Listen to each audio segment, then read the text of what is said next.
Bienvenue dans cette salle de classe virtuelle. Aujourd'hui nous allons parler du monopole de la Chine à travers ses aciéries. De Jean-Paul Pougala. La réaction de la Chine n'est pas celle qu'on attendait. La Chine qui sort de ses aciéries la moitié de l'acier produit dans le monde va plutôt se refermer sur elle-même, préférant utiliser elle-même la quasi-totalité de son acier. Et puisque c'est très bon marché, elle a plutôt misé sur les prix bas des produits fabriqués à base d'acier, à commencer par le secteur automobile. Une voiture étant composée à 75% d'acier, notamment la carrosserie. Les voitures produites en Chine ont été à ce point moins chères que les Chinois se sont précipités sur leur propre marque nationale. Ce qui a pénalisé les marques importées surtout des USA et d'Europe. À la fin, presque toutes ces marques d'automobiles ont fait des accords avec les fabricants chinois afin qu'elles produisent en Chine ces marques occidentales, contribuant ainsi à consommer encore plus l'acier chinois. La Chine étant devenue le premier marché automobile du monde, si les voitures qui y sont vendues sont produites en Chine, cela a contribué à mettre encore plus en difficulté les aciéries en Occident, alors que les marques de voitures occidentales s'y portaient bien, grâce à l'acier chinois et le marché chinois. Les Chinois ont changé de point d'attaque. On les a vus encore plus nombreux à des nouvelles foires en Europe, notamment la foire des pièces détachées automobiles de Turin en Italie, la foire de l'automobile à Paris, à Genève, à Barcelone, etc.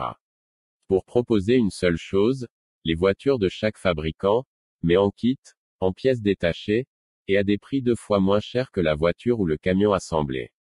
Et en même temps, ils ont mis la main sur les principales marques de camions en Europe, Scania, Iveco, Renault Truck, etc. Ils ont contourné le problème américain et se sont fait retrouver là où personne ne les attendait. Du parfait Sun Tzu dans l'art de la guerre qui suggère que pour gagner une guerre sans combattre contre un ennemi coriace ou plus fort que vous devez devenir une cible mobile et ne jamais lui permettre de vous situer et faire des analyses sur vous et vos actions. Un autre front est ouvert, celui des constructions des routes, des barrages hydroélectriques et des complexes immobiliers.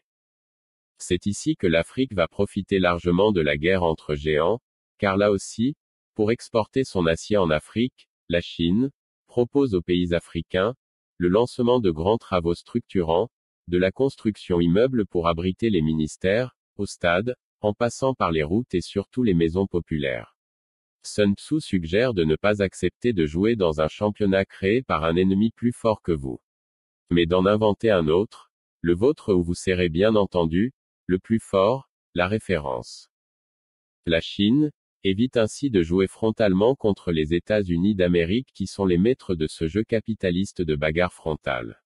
Ils se sont longuement entraînés avec des guerres que nous avons jugées inutiles, contre la Libye, l'Irak, le Vietnam, la Syrie, etc. Où ils jouent la montre, ils jouent le pourrissement de la situation et sont capables de déclencher une guerre qui ne finit jamais. Et alors que vous vivez le chaos chez vous, ils continuent chez eux imperturbables. Pire, lorsque les Américains ont annoncé la montée des impôts contre l'acier chinois, ce sont les Européens et Canadiens qui ont jubilé. Ils voyaient en cela la coalition des Blancs contre un Asiatique. Ce qu'ils n'avaient pas pris la peine de vérifier, était que dans la réalité, pour qu'une montée des taxes à l'importation sur l'acier vers les États-Unis profite aux producteurs américains, il aurait fallu que cette taxe soit dirigée, non pas contre la Chine, mais contre ces naïfs Canadiens et Européens qui jubilaient. Car, dans les faits, la Chine n'arrivait qu'en 11e place sur la liste des fournisseurs d'acier des usines américaines, pour un total d'à peine 0,7 milliards de dollars, contre par exemple 12 milliards de dollars par an pour le Canada, premier fournisseur américain de l'acier, mais lui exempté des impôts de taxes de Trump en 2016. Et comme il fallait s'y attendre, en mars 2018, 2 ans après, comme la première mesure contre la Chine n'avait rien donné, Donald Trump a imposé des taxes à l'acier européen qui étaient de 5 milliards de dollars en 2017 et 1 milliard de dollars pour l'aluminium. Dans 2 tweets du président américain du 2 mars 2018, voici ce qu'on pouvait lire. Donald J. Trump @Real Donald Trump. When a country, USA, is losing many billions of dollars on trade with virtually every country it does business with, trade wars are good, and easy to win. Example, when we are down 100 billions de dollars with a certain country and they get cute, don't trade anymore, we win big. It's easy. 89,9K. 11h50 de mars 2018 Donald J. Trump @Real Donald Trump. We must protect our country and our workers. Our steel industry is in bad shape. If you don't have steel, you don't have a country. 92,1K. 14h01 de mars 2018. Donald Trump espère ainsi fermer les portes des USA à l'acier même de ses alliés européens, pour relancer l'acier et l'aluminium aux États-Unis où de nombreuses usines ont fermé ou tournent à faible régime. Il espère non seulement les faire tourner de nouveau à plein, mais aussi, faire réouvrir de nouvelles usines. L'Europe ne rit plus. C'est devenu la guerre de tout contre tous. Ce sont les règlements de compte même au sein de l'Alliance Atlantique, OTAN. Les États-Unis n'ont plus les pays européens comme amis. C'est désormais du chacun pour soi, contre l'ancien ennemi commun qu'était la Chine. Et puis en fin janvier 2020, c'est l'annonce par la Chine du coronavirus Covid-19, qui sera comme le miroir dans lequel chacun va finalement se regarder. Et les pays occidentaux qui croyaient avoir neutralisé la Chine, découvrent avec frayeur que des secteurs entiers de leurs économies étaient presque entièrement entre les mains de la Chine. Notamment des produits pharmaceutiques à la chimie, en passant par l'automobile et bien d'autres secteurs. Comme d'habitude, les économistes occidentaux qui ne pigent rien à la nouvelle économie mondiale imposée par la Chine ont recommencé à fanfaronner, en suggérant par exemple la relocalisation de certaines productions, oubliant de fait la faiblesse congénitale de l'économie occidentale, basée sur le jeu du hasard, appelée bourse des valeurs où les épargnants n'ont rien à cirer d'une éventuelle relocalisation, mais uniquement intéressés aux gains immédiats qu'on leur a fait miroiter. Mais derrière ces flux financiers, il n'y a aucune régie, aucune stratégie de groupe. Il n'y a rien. Et c'est dans ce désert intellectuel que débarque la Chine avec ses stratèges. Pourquoi l'Occident s'installe dans un nouveau tiers-monde à cause de la Chine? Aujourd'hui, l'Occident est victime de ses propres pratiques de rapace, qui avec l'Afrique ou l'Amérique du Sud et centrale, avaient très bien marché, ou pour le moins, donné l'impression d'être un succès. Mais avec l'avènement de la Chine, elle se révèle être une vraie catastrophe, pour tout le monde. Les Occidentaux n'ont jamais pris la peine de comprendre les autres peuples de la planète et tenté de se mettre à leur place pour construire une probable collaboration. La rencontre avec les peuples d'Asie a donné naissance à des angoisses et des peurs non justifiées. Pour eux, l'Asie a toujours été vue comme un danger.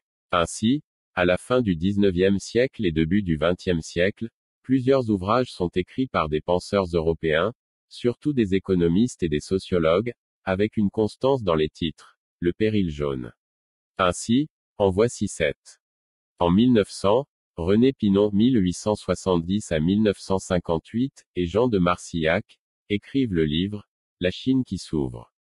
En 1900, Pierre Leroy-Beaulieu 1871 à 1915 publie La rénovation de l'Asie. En 1901, Edmond Terry 1854 à 1925 directeur de la revue L'économiste européen publie Le péril jaune.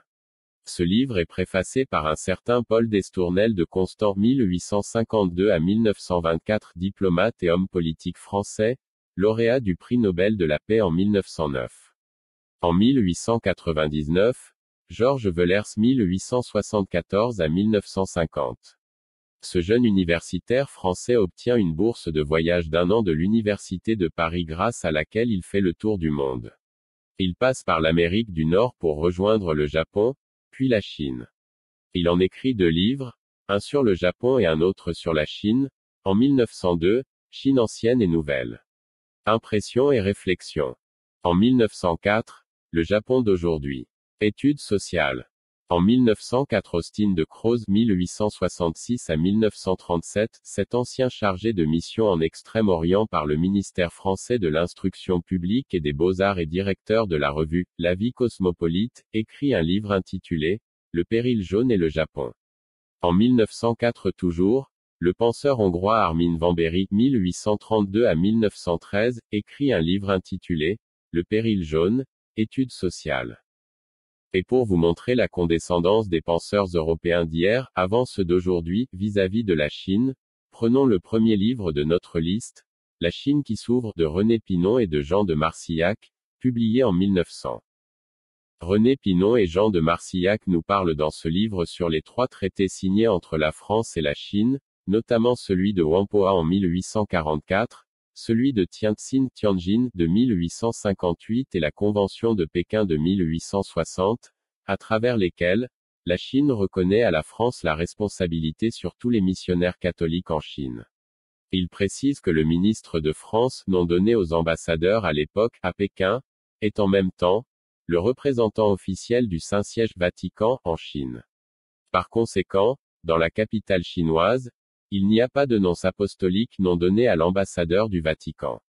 Les 2 auteurs de La Chine qui s'ouvre nous expliquent comment grâce à ce stratagème de mettre les missionnaires catholiques devant, la France, 14 fois plus petite, réussira un jour à commander l'Empire du Milieu, la Grande Chine. Ils nous expliquent que c'est la même voie suivie par les Anglais et les Allemands qui tous deux œuvrent auprès du pape à Rome, pour la création d'une nonciature en Chine, afin d'affaiblir l'influence des Français. Mais pourquoi les Anglais qui sont protestants peuvent-ils vouloir se présenter aux dirigeants chinois, sous la couverture des missionnaires catholiques? Parce que c'est la plus efficace stratégie d'espionnage de l'époque, puisque les missionnaires ont 2 armes principales, l'occupation capillaire de n'importe quel territoire où ils sont installés et l'arme de la confession. En écoutant les secrets des Chinois qui croient ainsi mériter le paradis grâce à la voie indiquée par un Européen, était une arme d'information, redoutable pour dominer et contrôler les Chinois. Le malheur des Européens hier et des Occidentaux aujourd'hui a toujours été celui de ne jamais se rendre compte qu'avec les Chinois, ils ne parlaient pas le même language, ils ne parlaient pas des mêmes sujets, tout simplement parce qu'ils ne voyaient pas le même monde. Et au XXe siècle, après de longues négociations qui ont duré une quinzaine d'années, la Chine devient officiellement membre de l'Organisation mondiale du commerce OMC, le 11 décembre 2001. Lorsque les Occidentaux ont admis la Chine dans l'Organisation mondiale du commerce, plus experts dans les mécanismes de fonctionnement de la société capitaliste, ils étaient convaincus qu'ils étaient plus malins et donc, qu'ils auraient réussi à tromper la Chine, comme ils le font depuis des siècles avec les Africains. Voici ce qu'ils ont dû penser par erreur. Nous sommes des pays capitalistes. Si nous réussissons à attirer dans le piège du temple du capitalisme et du libéralisme qu'est l'OMC, un pays communiste empêtré dans des plans quinquennaux de développement, le temps qu'il mettra à découvrir la perversité du capitalisme, nous l'aurons déjà économiquement occupé dans ses fondements. Et il ne pouvait pas y avoir meilleur antidote contre le capitalisme prédateur des Occidentaux que de créer leurs propres capitalistes internes, capables de neutraliser les capitalistes des étrangers sur leur territoire. Ainsi, en 1978, Deng Xiaoping, devenu secrétaire général du Parti communiste chinois, déclare: Il est glorieux de s'enrichir. Il faut prélever les éléments positifs du capitalisme pour édifier le socialisme à la chinoise. En 1992, lors d'une tournée dans la région de Shenzhen, à côté de Hong Kong, il déclare à tous les Chinois, rompant avec l'idéologie communiste ceci: enrichissez-vous. Le choix de la ville de Shenzhen pour un tel message n'est pas anodin. C'est ce qui va devenir le concurrent chinois de la Silicon Valley américaine. Le ton est donné, la bataille contre l'Occident sera sur les nouvelles technologies. Les Occidentaux sont loin d'analyser et de comprendre ce qui se prépare. Les Américains viennent de créer une révolution mondiale dénommée World Wide Web WWW, c'est Internet. Mais ici à Shenzhen, le président a une intuition qui va se révéler aujourd'hui en 2020, un vrai génie. Alors que tous les pays du monde se précipitent sur cette nouveauté mondiale de Internet, le président chinois Deng Xiaoping qui a décidé de tenter le pari d'ouvrir la Chine à l'international, fait un choix opposé. Elle crée plutôt un gigantesque système national d'intranet, un Internet en circuit fermé, destiné à 1,3 milliard de Chinois, dans lequel devront naître à l'ombre des prédateurs occidentaux, les champions chinois qui auront ainsi tout le temps pour prospérer à leur rythme sans aucune pression, ni financière, ni stratégique des concurrents étrangers. L'Europe qui n'avait pas suivi les Chinois dans cette voie, se sont retrouvés comme il fallait s'y attendre, des nains technologiques en matière de Internet et sont une véritable proie pour les mastodontes américains du secteur, de Amazon à Google en passant par Facebook et Apple. Et alors que les Chinois ont les équivalents chinois de ces grands groupes américains du web, les Européens n'ont rien. C'est donc la preuve que Deng Xiaoping avait vu juste. Mais ce n'est pas suffisant de se couper du monde américain de l'Internet. La Chine a fait quelque chose qu'aucun pays occidental ne peut suivre aujourd'hui. Afin de permettre à ces géants de ne pas devenir des proies, il fallait les soutenir. En effet, depuis 20 ans, chaque année, le pouvoir central chinois dépense, selon les sources, l'équivalent de 4% de son PIB, soit près de 500 milliards d'euros chaque année, en subventions à ses entreprises privées. Cela est sans compter avec les nombreuses aides régionales, octroyées par les régions, les municipalités, mais aussi, les crédits octroyés généreusement par les banques d'État, sans oublier les commandes des entreprises publiques chinoises, pour aider les privés chinois à dominer demain les Occidentaux. En 2013, le nouveau président Xi Jinping, à peine installé à la tête du Parti communiste chinois PCC, annonce à ses citoyens la création de nouvelles routes de la soie. Il s'agit de renforcer les voies terrestres, maritimes et même numériques, qui unissent la Chine au reste du monde. 2015, président Xi Jinping inaugure le programme Made in China 2025. Alors que les Occidentaux sont encore prisonniers d'un classement vieux de 2 siècles, sur qui est le plus puissant pays du monde, les Chinois inaugurent une nouvelle manière de dominer les autres désormais. En effet, ils vont établir une liste de 10 secteurs clés considérés d'avenir, comme par exemple, les véhicules propres, les biotechnologies, l'aéronautique etc. Et se donnent 10 ans, c'est-à-dire jusqu'en 2025, pour conquérir la leadership mondiale dans chacun des 10 secteurs. Lorsqu'au Cameroun, j'ai inauguré en 2019, le Made in Bafang, en lieu et place du Made in Cameroun, je m'inspirais de la stratégie du président chinois qui constatait amèrement que les produits dits Made in China sont américains, allemands, français, britanniques, coréens, japonais, espagnols, canadiens etc. Et dit qu'il faut inventer un nouveau Made in China qu'il baptise Made in China 2025, l'année butoir à laquelle il faudra que la Chine réussisse à prendre la place de toutes les entreprises étrangères qui en Chine produisent du Made in China. Lors d'un congrès national du Parti communiste, en octobre 2017, Xi Jinping a fixé cet horizon de 2025, pour selon lui, faire de la Chine un pays socialiste moderne, qui y sera au premier rang du monde. En 2020, Pékin a plus de milliardaires que New York. La Chine compte 2 milliards de voitures en circulation, c'est-à-dire la moitié du parc automobile mondial.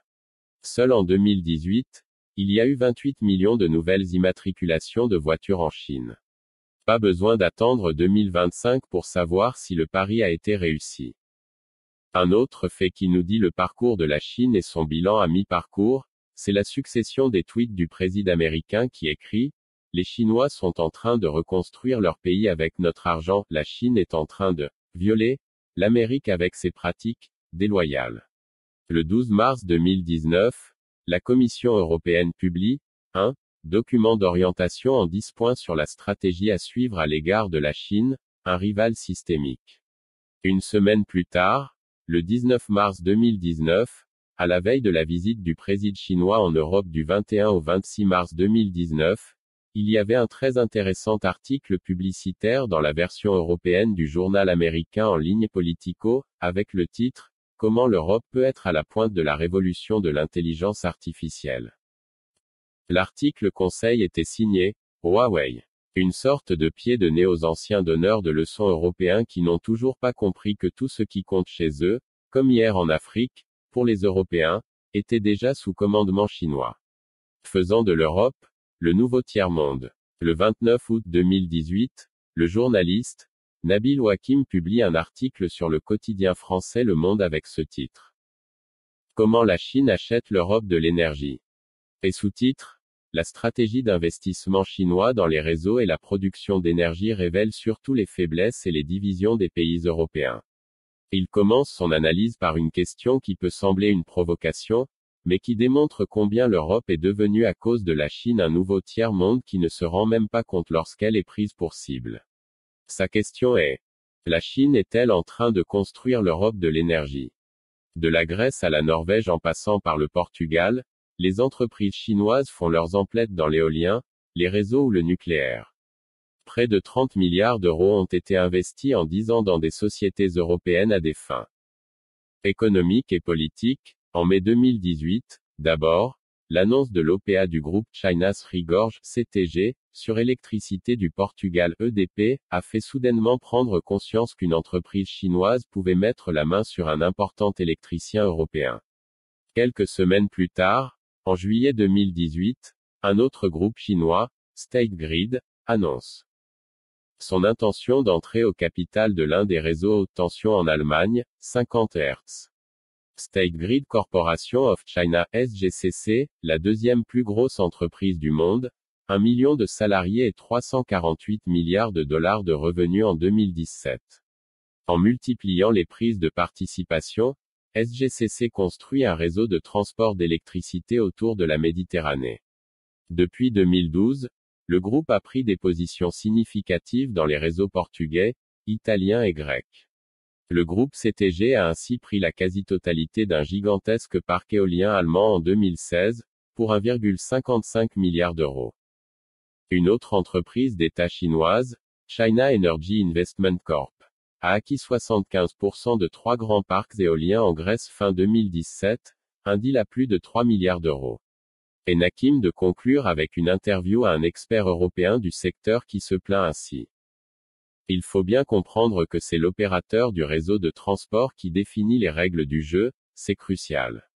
Or c'est précisément là-dessus que se concentrent les plus grosses opérations.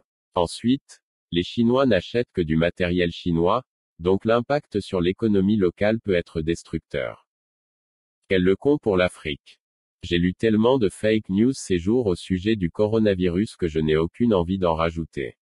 D'abord, parce que je ne me passionne pas pour ce genre d'informations émotionnelles, sans aucune possibilité de vérifier les sources. Ensuite parce qu'à rien ne nous sert réellement des théories complotistes pour satisfaire notre désir de voyeurisme sensationnel. Au moment où plusieurs pays africains, dont le Cameroun, ferment leurs frontières, pour éviter de se retrouver au milieu d'une crise sanitaire majeure, il est intéressant pour nous de saisir cette opportunité pour prendre conscience des enjeux du nouveau monde dans lequel notre ancien maître semble complètement largué, pour nous repositionner et finalement prendre notre indépendance économique des Européens. Cela passera par une classe politique plus futée, prête à ne pas se contenter des compromis minables pour se voir couronner de meilleurs démocrates par un maître lui aussi devenu élève de la Chine, comme nous, l'Europe. Et qui ne sait toujours pas à quelle sauce il sera mangé. Pourquoi la Chine est volée au secours de l'Italie pour l'aider à résoudre au plus vite la crise du coronavirus?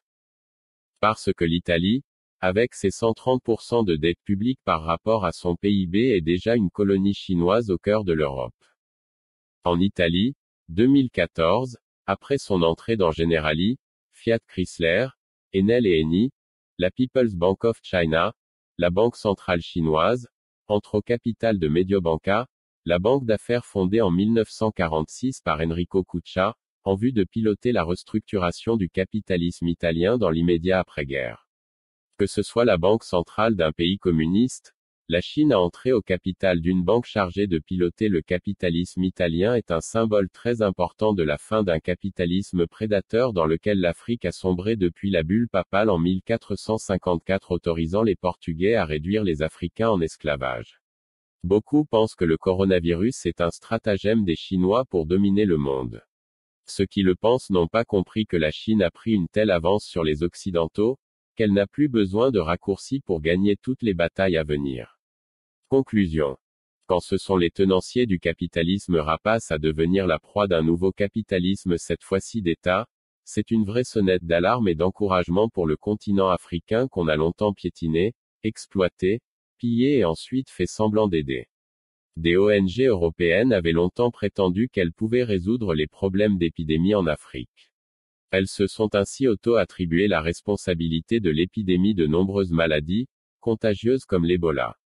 Depuis que je vois les pays européens paniquer pour le coronavirus, j'attends depuis qu'on me dise que ces ONG se sont déployées en France, en Espagne ou en Italie pour solutionner le problème et je ne les vois pas. Est-ce la preuve que toutes ces organisations ont toujours joué de la pure comédie? Je ne le sais pas. Ce que je sais en revanche est que des images que nous voyons en Afrique, je n'ai jamais compris pourquoi, pour guérir nos malades, Ils portaient des simples masques de chirurgiens, alors que lorsque ce sont eux-mêmes qui tombaient malades, non seulement on ne les soignait plus sur place avec les mêmes médicaments qu'ils utilisent sur nous, mais on les évacue immédiatement en Europe, et dans des tenues de cosmonautes. Pourquoi? Jean-Paul Pougala. Si vous avez aimé la vidéo, alors cliquez sur j'aime, abonnez-vous et surtout activez la cloche de notification pour être informé de nos différents cours virtuels. Ciao et à bientôt.